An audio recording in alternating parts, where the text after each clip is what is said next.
महाराज की श्रोता भक्ता श्रीराम समर्थ जय जय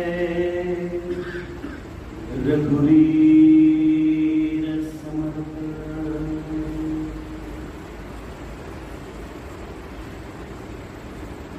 श्रीराम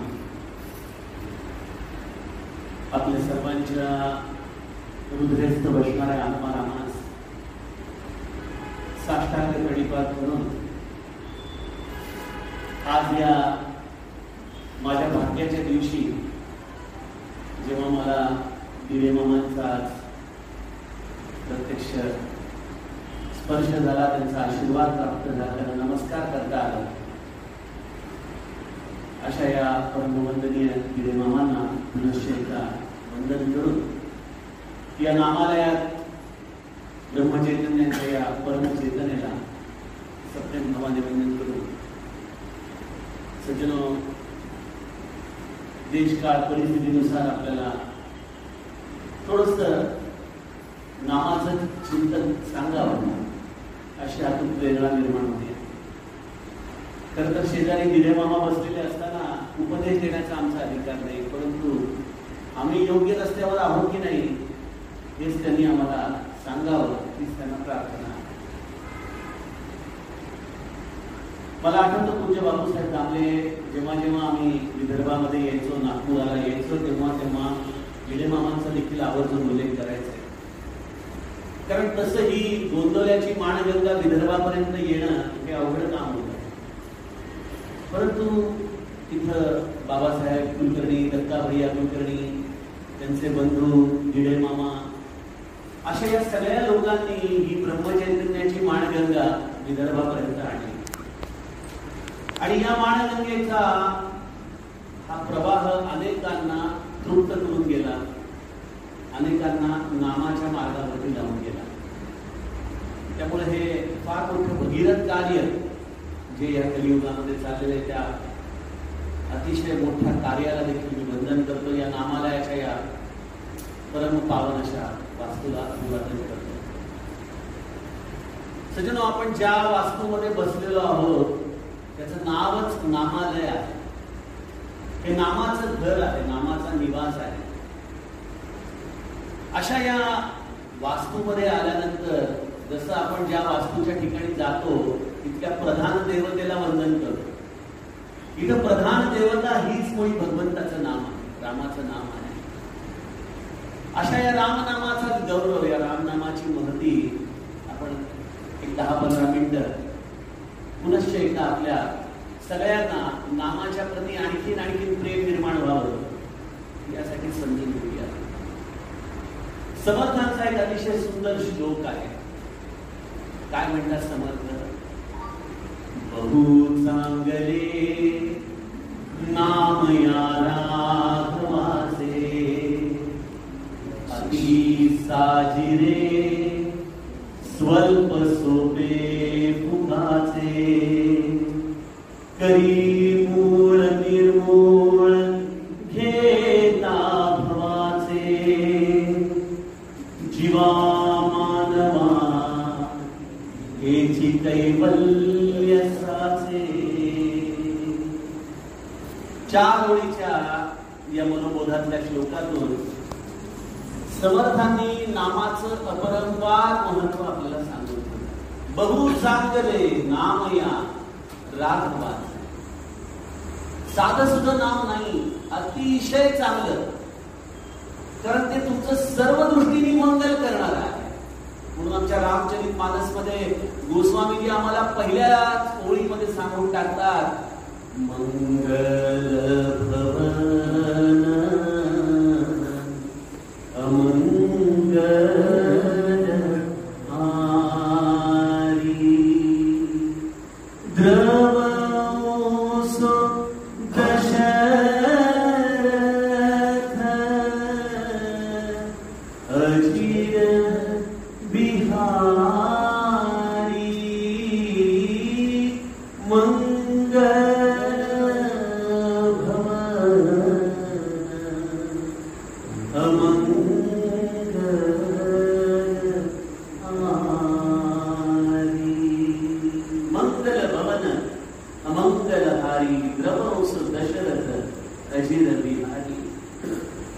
या बालरामाचं महादेवाला अत्यंत प्रेम, अत्यंतिक आवड. या बालरामाचं जे नामकरण वसिष्ठांनी दशरथाच्या इच्छेनुसार केलं. रामजन्म झाल्यानंतर या छोट्याशा सुंदर रामाला वसिष्ठांच्या हातामध्ये जे दशरथ वसिष्ठांना प्रार्थना करतो की प्रभू, तुम्ही जो हृदयामध्ये विचार केला असेल त्याप्रमाणे तुम्ही या बालकाला नामाभिधान द्या. आणि वसिष्ठांनी आमच्यावरती अनंत उपकार केले. त्यांनी त्या बालकाला राम असं नाम दिलं.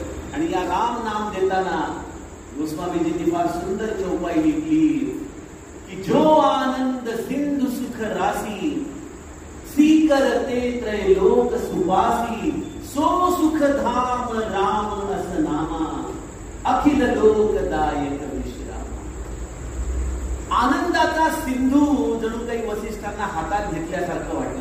जेव्हा त्यांनी त्या छोट्याशा बालकाला हातामध्ये घेतलं, त्यांना वाटलं जणू काही संपूर्ण आनंदाचा सिंधू माझ्या हातात आले. आणि त्यांनी विचार केला की हा आनंद केवळ मी माझ्यापुरताच का मर्यादित ठेवू.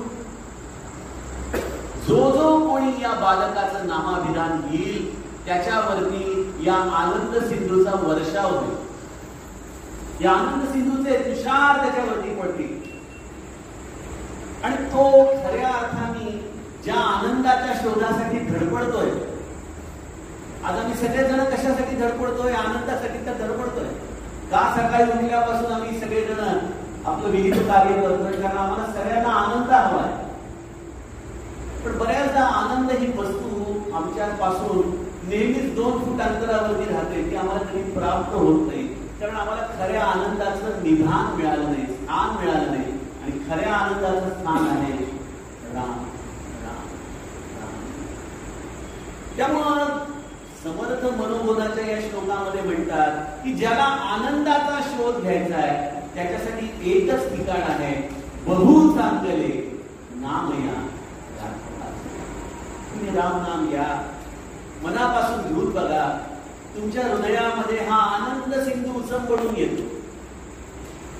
या आनंद सिंधूने तुम्हाला जीवनामध्ये धन्यताचा अनुभव येतो, कृतार्थतेचा अनुभव येतो. म्हणून आपण मोक्ष प्राप्तीच्या रहस्यात अतिशय महत्वाचं वाक्य ब्रह्मानंद महाराजांच्याकडून ऐकतो की ज्याला जीवन कृतार्थ करायचं, कृतार्थ हा शब्द त्यांनी मोक्ष प्राप्तीच्या रहस्यामध्ये आपल्यासाठी वापरला आहे. हे असं नाम बहु चांगले नाम या राघवाचे. आणि ते राम नाम कसं आहे बघा. नाम कसं पाहिजे? त्या व्यक्तिरेखाला शोभणारं पाहिजे. आमचा राम किती सुंदर आहे. त्याचे कुरळे कुरळे केस, कौसल्या मातेने घातलेलं सुंदर पिवळं झबलं, त्याच्या पायामध्ये असलेले छुमछुम, कमरेला असलेला आईने घातलेला कंबरपट्टा, त्याचे ते सुंदर सुंदर डोळे, तो निळाशार वर्ण, हे सगळं जेव्हा आपण बघतो तेव्हा त्या व्यक्तिरेखेला अतिशय संयुक्तिक असं भगवंताचं हे नाम आहे. म्हणून अतिसाजीर, अतिसाजीर हे राम नाम अतिशय सुंदर आहे. गोस्वामीजी म्हणतात की राम नामाचा महिमा काय सांगू तुम्हाला. राम नाम आलेल्या प्रत्येकाला सम्राट करून टाकतं. राजा नाही, चक्रवर्ती सम्राट. कसं माहितीये का? र, आ आणि व. राम मध्ये 3 अक्षर आहेत. एक र आहे, त्याला रफार आहे, मकार आहे. राम. गोस्वामीजी म्हणतात एक छत्रु एक मुकुट बनी, सब बरन ननी पर दो, तुलसी रघुबर नाम के बरन विराजत जो. काय करतो राम नाम? तर राम नाम तुम्हाला चक्रवर्ती सम्राट करतं. चक्रवर्ती सम्राटाच्या काही खुणा असतात. त्याच्या डोक्यावरती छत्र असतं, त्याच्या मस्तकी मुकुट असतो. महाराज देखील आपल्याला म्हणतात की तुम्ही स्वानंद चक्रवर्ती सम्राट व्हा राम नामाच्या. काय करतो हा स्वानंद सम्राट? र, आ आणि म यातला जो आ आहे तो आ हा तुमच्यावरचा छत्र आहे, रफार. तो रफार हे तुमच्यावरचं छत्र आहे. आणि तो जो म आहे तो तुमचा मुकुटमणी आहे. ज्याने राम नामाला मस्तकी धरलं त्याला महाराज चक्रवर्ती सम्राट करतात. कुठल्या प्रांताचा? स्वानंद सम्राट. स्वानंद सम्राट. त्याला आनंदासाठी वेगळं काहीही शोधावं लागत नाही. बस आपल्या काहीच न करुणी प्राणी राम नाम जपे वाणी, तेने संतुष्ट चक्रपाणी भक्ता लागे सांभाळे. राम हमारा जप करे हम बैठे आराम. माझे संत कबीरदास म्हणतात की या राम नामाची गंमत अशी आहे की बहुसाजिरे. बरं, एखादा अवघड नाम दिलं, खूप मोठा मंत्र दिला, खूप मोठं अक्षर दिलं आणि जर ते म्हणतात आलं नाही तर? पण माझे समर्थ म्हणतात ते सुंदरही आहे आणि स्वल्प देखील आहे. फक्त राम राम राम. आपण म्हणाला आम्हाला त्रयोदक्षिणी मंत्र दिलाय, पण त्रयोदक्षिणी मंत्रामध्ये देखील 3 वेळेला आपण रामच म्हणतो. अति साजिरे, स्वल्प, अतिशय छोटं नाम आहे. काही त्याला आमच्या श्रीकृष्ण म्हणायला देखील अवघड आहे, परंतु राम हे अतिशय साधं सरळ नाम आहे. अति साजिरे, स्वल्प. पण कित्येकदा अवघड नाम लक्षात राहत नाही. वयानुसार मनुष्य आपलं देखील नाव विसरतो. पण माझे समर्थ म्हणतात की अति साजिरे, स्वल्प आणि सोपं. अहो, वाल्मिकी आमचा विसरून गेला. नारदांनी अनुग्रह दिल्यानंतर काय सांगितलं? नाम लक्षातच येईना.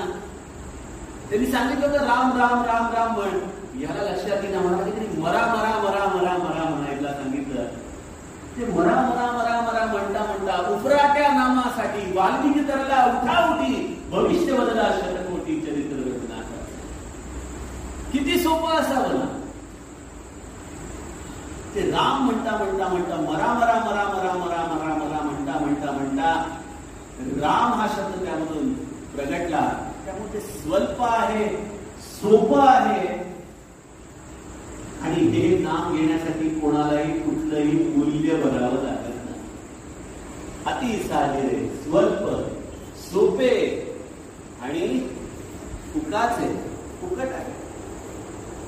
म्हणून महाराज देखील एका अभंगामध्ये म्हणतात ना, उठता बसता कार्य करता वदनी ग्रास नाम घेता, खर्च लागतो काय, खर्च लागतो काय, खर्च लागतो काय, किती मंत्र हा सोपा. श्रीराम बोला, श्रीराम बोला, श्रीराम बोला, किती मंत्र हा सोपा. म्हणजे संपूर्ण स्वानंद सुखाची किल्ली या नामामध्ये आहे. सुंदर आहे. जो परिधान करतो तो स्वानंद सम्राट होऊन जातो. सोपं आहे आणि सुखाचं देखील आहे. बर, तुम्ही असा कुठला दवाखाना बघितलाय का की जिथं कोणी म्हणते माझं पोट दुखतंय, कोणी म्हणते माझं डोकं दुखतंय, कोणी म्हणते माझा हात दुखतोय, कोणी म्हणते माझा पाय दुखतोय आणि डॉक्टर मात्र प्रत्येकाला एकच औषध देतो. असा दवाखाना बघितलाय तुम्ही? पण एक असा दवाखाना आपल्या गोंधळ्याला महाराजांनी उभारला. कारण आम्हाला सगळ्यांना जो त्रास आहे ना, कोणी डिप्रेशननी, कोणी काळजीनी, कोणी भीतीनी, कोणी भयानी, कोणी भविष्याच्या असलेल्या उन्मादाने, कोणी वर्तमान परिस्थितीमध्ये मिळालेल्या अपार पैशाने, हा जो सगळ्यांना वेगवेगळ्या प्रकारच्या लक्षणांनी ग्रस्त केलेला आजार आहे, त्या आजाराचं एकच नाव आहे भवरोग. भवरोग. आम्हाला सगळ्यांना भवरोग झाला आणि आम्ही काय करतो, मग प्रत्येक वेळेला लक्षणं वेगवेगळी घेऊन जातो.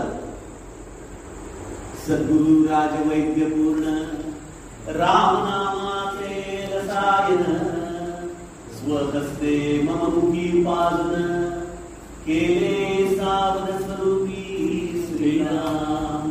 आणि तो राजवैद्य म्हणतो कुठलाही रोग घेऊन आला तरी त्या रोगावरती एकच औषध आहे, राम नाम, राम नाम, राम नाम. त्यामुळे काय होतं ना, कधी कधी लोक म्हणतात छे बाबा याच्याकडे काही व्हरायटीज नाहीये. कुठलीही गोष्ट महाराजांच्याकडे घेऊन जा, महाराज त्याला पुन्हा पुन्हा पुन्हा सीमेवरती आणून राम नाम सांगायचंय. म्हणून माझे समर्थ एका दुसऱ्या श्लोकामध्ये म्हणतात, मनावीत मानू नको बोलण्याचा, हे मानुता राम जोडेल दैसा, सुखाची घडी लोटता सुख आहे, पुढे सर्व जाईल काही न राहे. मना वीट मानू नको बोलण्याचा. आम्ही जरी तुला वारंवार तू कुठलाही रोग घेऊन आला तरी आम्ही तुला सांगतो राम नामच घे. आणि तुम्हाला वाटत असेल की या डॉक्टरना बहुतेक काही कळत नाही, काहीही झालं तरी राम नामच सांगतात. काय बघा, हे डॉक्टर आहेत सद्गुरू. आपण बघा एखाद्या डॉक्टरकडे गेलो, सांगितलं ताप येतोय, तर डॉक्टर काय करतो, बघा ही गोळी एक सकाळी घ्या, एक दुपारी घ्या, एक संध्याकाळी घ्या, लिहितो की नाही तसं. मग आमचे समर्थ काय लिहितात, नित्यनेम प्रातःकाळी, माध्यान्हकाळी, सायंकाळी. अरे बापरे, तुझा आजार जरा जास्त आहे, नामस्मरण सर्व काळी करीत जावे श्रीराम. अति साजरे, स्वल्प, सोपे, फुकाचे कितीही प्रमाणात घेतलं तरी त्याचे साईड इफेक्ट नाही आहेत. आपल्याकडे अशी म्हण आहे की अति तिथे माती, जे अति काही केलं तर त्याची माती होते. पण नामस्मरण ही एकमेव अशी गोष्ट आहे की तुम्ही ती जितकी लुटाल त्याचे साईड इफेक्ट काही होणार नाही. कारण काय, या औषधाचं जनक हे सद्गुरू आहे. त्यांना माहिती या औषधामध्ये काय केमिस्ट्री आहे, काय केमिस्ट्री आहे. तरी मूळ निर्मूळ घेता माझे. या सगळ्या रोगांच्या खाली हा भवरोग आहे. आणि हा भवरोग जर कशाने नष्ट होईल तर तो फक्त फक्त फक्त राम नामाने. ही केमिस्ट्री संतांना माहिती आहे, आम्हाला माहित नाही. आम्हाला वाटतं रे नामाने काय होणार, नामाने काय होणार हे पाहिजे असेल तर नामस्मरण सर्व काळी करीत जावे. या भूमिकेमध्ये जाऊन तुम्ही नामाची ध्वनी बघा आणि मला सांगा की नाही का भवरोग मला दूर झाला. निश्चित दूर झाला. का होतो, कारण जे औषध आपण घेतो, बघा आपण ताप आला तर कधी कधी दुकानात जाऊन दुसरी गोळी मागतो, काहीतरी ताप आला गोळी दे. दुकानदार काय करतो, त्याला ज्या गोळीमध्ये जास्त कमिशन आहे ती गोळी आपल्याला कमवतो. पण ती गोळीचं नाव काही असेल, डोलो 650 असेल, क्रोसिन असेल, काल्पोन असेल, काही असू द्या नाव. पण गंमत अशी आहे की त्याच्या सगळ्यामध्ये शेवटी बेस घटक असतो तो पॅरासिटामॉल आहे. त्याच्याशिवाय दुसरं काही नाहीच आहे. या संतांना माहितीये की या राम नामारूपी नामामध्ये काय घटक आहे. संत मुद्दामून ट्रेड सिक्रेट सांगत नाही, पण आमच्या गोस्वामी तुलसीदासांनी ट्रेड सिक्रेट सांगून टाकलं. बंदौ नाम नाम रघुबर हे तू कृसानु आनु हिम कर को बिधि हरिहरमय वेद प्राण सो अगुण अनुम गुण निहान सो. बंदौ नाम राम रघुबर को. गोस्वामी तुलसीदास म्हणतात की या राम नामाला, जो हा रघुवंशातला राम आहे, त्याच्या नामाला मी वंदन करतो. का, कारण हे तू कृसानु भानु हिम करतो. त्यांनी या राम नामाचं ट्रेड सिक्रेट सांगितलं. जसं क्रोसिन मध्ये पॅरासिटामॉल आहे, राम नामामध्ये 3 घटक आहेत म्हणाले. कुठले, हे तू कृसानु, कृसानु म्हणजे अग्नी, हे तू कृसानु, भानु, भानु म्हणजे सूर्य, आणि हिमकर म्हणजे चंद्रमा. जेव्हा तुम्ही एकदा राम म्हणता त्यावेळेला तुम्ही एकाच वेळेला 3 तत्वांची उपासना करता. अग्नि तत्वाची उपासना करता, सूर्य तत्वाची उपासना करता आणि त्याचबरोबर चंद्र तत्वाची उपासना करता. म्हणजे हे त्याला महामंत्र म्हटलंय महादेवाने. हा रामनामाचा महामंत्र जेव्हा तुम्ही घेता तेव्हा एकाच वेळेला 3 तत्वांची उपासना करता आणि ही तत्व जेव्हा योग्य प्रमाणात तुमच्या आतमध्ये जातात त्यावेळेला त्याचा ते परिणाम दाखवायला लागतात. काय होतं? हा भवरोग म्हणजे काय आहे? आमच्या आतमध्ये वासनांचं एक उकळतं पाणी असावं त्याप्रमाणे वासना उकळत असतात. या वासनेला या राम नामाचा अग्निबीज जाळून टाक. म्हणून आपण जगद्गुरु तुकाराम महाराजांच्या अभंगात काय म्हणतो? संत चरण रज लागता सहज वासनेचे बीज जळोनी जाय जळोनी जाय. संत कृपेनेच राम नाम मुखात येतं. हे चरण रज आहे नाम म्हणजे, आणि ते नाम एकदा मुखामध्ये गेलं ते अग्नी तत्व वासनेला जाळायला लागतं. आणि हे तुमच्या अनुभवाला येतच असेल. बघा, तुम्ही आज 2 वर्ष 4 वर्ष 10 वर्ष 20 वर्ष जितकं काही काळ नाम घेत असाल, नाम घेण्याच्या आधी माझ्या आतमध्ये असलेल्या वासनांचा एक फोटो आठवा आणि आज माझ्या आतमध्ये असलेल्या वासनांचा फोटो बघा. मग ती वासना कामाची असो, क्रोधाची असो, कुठलाही विकार असो, ते विकार नामाने आमच्या अनुभवाला येतात की पहिले इतके त्रास देत नाही. कदाचित पूर्ण जळून नाही गेले, पण पहिल्या इतके त्रास देत नाही. का देत नाही? कारण त्या राम नामामध्ये असलेलं अग्नी तत्व तुमच्या वासनेला जातं. हे तू तुसानु भानु आदित्य, तुम्ही सूर्याची उपासना करता. आज कदाचित तुम्हाला सकाळचं प्रातः संध्यावंदन जमत नसेल, जरूर करावं. पण नसेल जमत तर एकच करावं, प्रभाते मनी राम चिंतित जावा. कारण राम नामामध्ये गायत्रीची उपासना आहे, सूर्याची उपासना आहे.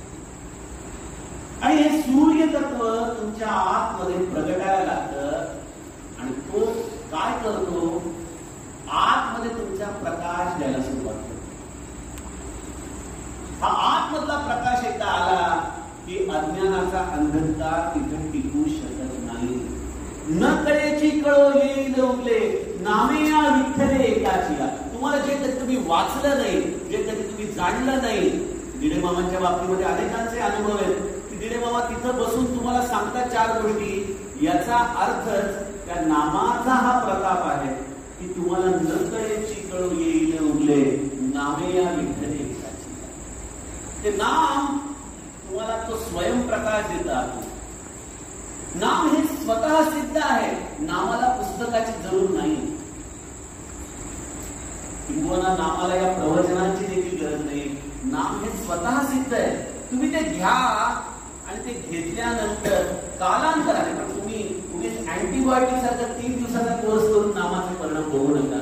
त्याला प्रदीर्घ काळापर्यंत गुरुआज्ञेचं पालन करत जर तुम्ही घ्याल, कारण पथ्य तर सांभाळायलाच पाहिजे, परनिंदा टाळली पाहिजे, परस्त्रीचा भोग टाळला पाहिजे, तुम्हाला परधनाची अभिलाषा सुटली पाहिजे. ही पथ्य जर तुम्ही पाळून नामाला लागाल तर नाम तुम्हाला त्याचा अनुभव दिल्याशिवाय राहणार. हा आदित्य. पण माझ्याकडे अशी तरुण मुलं येतात, दादा काय करावं, नाम तर घ्यायचंय पण ना ड्रिंक सुटत नाही. ज्या कॉर्पोरेट मध्ये कामाला आहे तिथं अभद्र काहीतरी खावं लागतं, काय करू? बराच प्रयत्न केला सोडायचा, नाही सुटत, काय करायचं? त्या लोकांना मी एक मधला मार्ग सांगतो. तुम्ही आता सोडायचा विचार करू नका, तुम्ही नामाला धरायचा विचार करा. कारण नाम हे स्वतः असं एक शस्त्र आहे की जे तुमच्या आतल्या वासनांना जाळणार, म्हणजे 100% जाळणार. तुम्ही आज नामाला धरायचा प्रयत्न करा आणि नाम तुम्हाला तुमच्या आतमध्ये स्वतःचं मार्गदर्शन करतं. ते स्वतः गुरु आहे. ते तुमच्या हृदयपटलाच्या सिंहासनावरती बसलं की तुम्हाला कुठल्याही माहितीसाठी गुगल करावं लागणार नाही. जीवनात काय करायचं याच्यासाठी कन्सल्टंट शोधावं लागणार नाही. तुमची सतसत विवेक बुद्धी जागृत होते, त्याचा प्रकाश नामाने पडतो आणि हा आदित्य तुम्हाला पुढची दिशा दाखवतो. सगळी कन्फ्युजन मिटून जातात डोक्यात. आज सगळी तरुणाई कशामुळे ग्रस्त आहे, काय करायचं माहिती नाही, दिशाहीन आहे. दिशा पाहिजे असेल नामाला लागा, दिशा सापडेल. कारण सूर्य उगवला की रस्ते दिसायला लागतात. नाम एकदा तुम्ही घट्ट धरलं की तुम्हाला तुमचे पुढचे मार्ग 100% कळतात. आणि तिसरी गोष्ट आहे की भानू आहे, आदित्य आहे.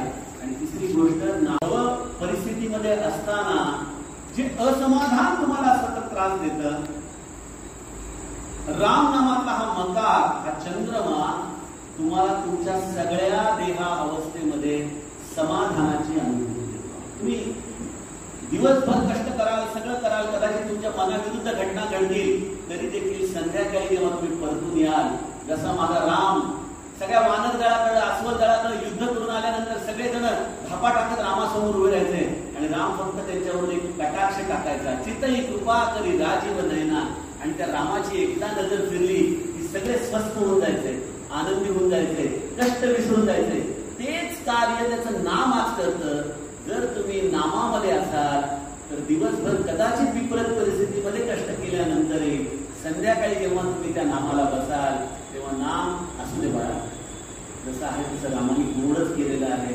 या भूमिकेने तुमचं समाधान टिकवेल. आणि जेव्हा समाधान टिकतं ना, तेव्हा दुसऱ्या दिवशी तुम्ही आणखीन उत्साहाने कामाला लागता. आणि आज काय होतं, काय बाबा मी किती प्रयत्न केला तरी मला अपयशच येतं असं म्हणून दुसऱ्या दिवशी अर्धीच एनर्जी आपल्याकडे असते, तिसऱ्या दिवशी त्याच्यावर अर्धी एनर्जी जाते. पण तुम्ही जर नामामध्ये असाल, माझ्या मागे माझा महाराज आहे, नाम म्हणजे प्रत्यक्ष मारुतीचा अवतार आहे, ते मारुतीचं बळ माझ्याकडे आहे, मी आज आणखीन प्रयत्न करेन, काल कुठं चुकलं याचा विचार करेन, असं म्हणून ही समाधानाची स्थिती तुम्हाला कॉम्प्लेसन्सी मध्ये घेऊन जात नाही. कॉम्प्लेसन्सी याचा अर्थ की बस झालं बाबा, नको मला काही. तरुणाईला याच गोष्टीची भीती वाटते की अरे परमार्थ सगळं म्हातारपणी ठीक आहे, कारण तेव्हा काही करायचं नसतं म्हणून जप करायचा. पण नाही, मी आज माझा एक खूप मोठा उद्योग पुण्यामध्ये सांभाळतो, 100-200 कामगार माझ्याकडे कामाला आहेत आणि हे सगळं करत असताना मी नामाचं महत्व सांगतो. याचं कारण याचा मी अनुभव स्वतः घेतो की नाम तुम्हाला तेवढ्याच उत्साहाने प्रपंचामध्ये देखील कार्यरत ठेवतं. ते तुम्हाला कधीच रिटायरमेंट, नाम घेणारा माणूस भिडे मामांकडे बघा 86व्या वर्षी देखील आपलं कार्य चालू ठेवतायत. कारण नाम हे कधीच तुम्हाला रिटायर होईल. कधीच असं वाटत नाही की आता बस झालं बाबा, आता काही नको. हा उत्साह आहे, जीवन चैतन्यमय जगण्याचं फार मोठं रसायन नाम आहे. मला सांगा, आणि शेवटी मरताना देखील असं गेलो तर किती छान आहे ना, आनंदामय, हसत मन, असं कसं सुंदर. कबीराचा तो म्हणणे ना, कबीरा जब हम पैदा हुए जग हसे हम रोए, ऐसी करनी कर चलो हम हसे जग रोए. आणि हे जर कशाने होत असेल तर ते रामनामाने होतं. कारण तो मकार तुम्हाला समाधान तर देतोच, पण उत्साहही देतो. त्याला तुम्हाला कधी डिप्रेशनच्या गोळ्या खाव्या लागणार नाही, कधी कुठल्या सायकायट्रिस्ट कडे जावं लागणार नाही. कारण करी मूळ निर्मूळ घेता भवाचं रोगच काढून टाकतो. आणि म्हणून समर्थ म्हणतात, अरे बाळा, जीवा मानवा हेची कैवल्य साधते. प्रत्यक्ष वैकुंठाची किल्ली आहे, प्रत्यक्ष स्वरूप प्राप्त करण्याची किल्ली आहे, आत्मदर्शन होण्याची किल्ली आहे, भगवत दर्शन होण्याची किल्ली आहे. तू त्याचा बॅलन्स वाढव. दिवस रात्र आपल्या बँक बॅलन्सचा विचार करतोय, पण खऱ्या अर्थाने जर बॅलन्स कुठला वाढवायचा असेल तर तो बँक कुठली, नामालय रूपी बँकेचा बॅलन्स, आतमध्ये नामाचा बॅलन्स वाढव. आणि बघ जीवन किती सुखकर आहे, किती आनंदमय आहे, काही सोडावं लागणार नाही. आणि सगळं असूनही तू त्या रामाचा रूप जाशील, या मनुष्य जन्माला तू खऱ्या अर्थाने न्याय देशील. आणि यासाठी फार काहीच करायची गरज नाहीये. उठता बसता जाता येता सर्व देह व्यापारात श्रीराम जय राम, जानकी जीवन स्मरण.